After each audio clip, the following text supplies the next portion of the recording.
Hello everyone, welcome to Life Science Notespedia. I hope you all are doing extremely great.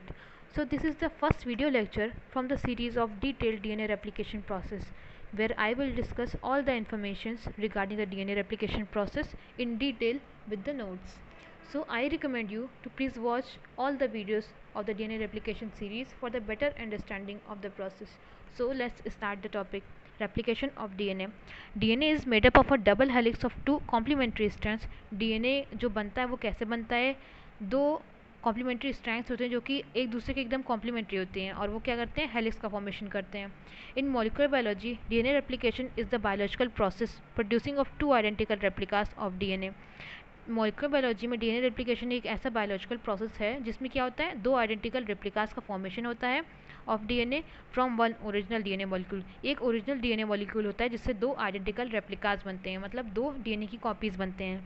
This process occurs in all living organisms. ये process सारे ही living organism में होता है and is the basis for the biological inheritance. और यही basis होता है किसी भी इनहेरिटेंस का जो कि बायोलॉजिकल होती है. किसी भी बायोलॉजिकल इनहेरिटेंस का यही बेसिस होता है. The cell possesses the distinctive property of the division which makes replication of the DNA essential. Cell में बहुत सारी प्रॉपर्टीज़ होती हैं, उनमें से एक डिस्टिंक्टिव प्रॉपर्टी डिवीज़न की भी होती है जो कि रेप्लिकेशन डीएनए के रेप्लिकेशन को और ज़्यादा एसेंशियल यानी कि और ज़्यादा ज़रूरी बना देती है. Transmission of chromosomal DNA from generation to generation is crucial to cell propagation. जो क्रोमोसोमल डीएनए का ट्रांसमिशन होता है जनरेशन टू जनरेशन बहुत ज़्यादा क्रूशियल होता है सेल के प्रोपगेशन के लिए. This can only be achieved when chromosomal DNA is accurately replicated. ये तभी अचीव हो सकता है जब जो भी क्रोमोसोमल डीएनए है वो एक्यूरेटली रेप्लिकेट हो. मीन्स उसमें जो भी इंफॉर्मेशन है वो अगली जनरेशन जो हो उसमें ट्रांसफ़र वो की जा सकें, इसलिए वो पहले से रेप्लिकेट होनी चाहिए, उसकी और कॉपीज़ होनी चाहिए. Providing two copies of the entire genome, जो कि पूरे जीनोम की दो कॉपी बनाती है. For the faithful distribution into each daughter cell. Means दोनों जो डॉटर सेल होंगी उसमें डीएनए की सेम इंफॉर्मेशन ट्रांसफ़र होनी चाहिए. During replication double helix strand are separated. Replication के दौरान जो डबल हेलिक्स स्ट्रैंड होते हैं वो सेपरेट होते हैं. Each strand of the original DNA molecule then serve as template.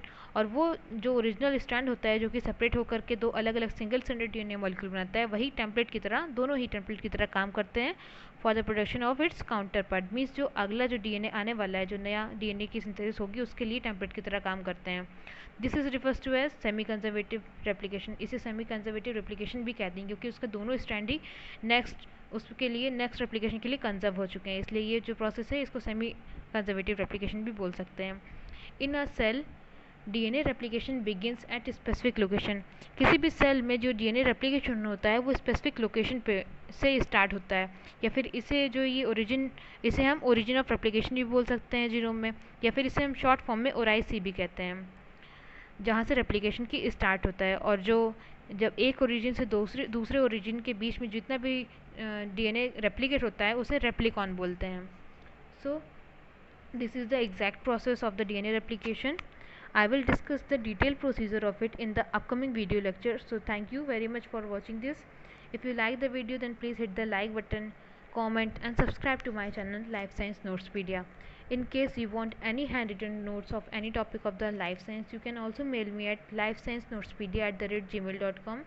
Till then, stay safe, stay healthy and keep updated yourself. Thank you.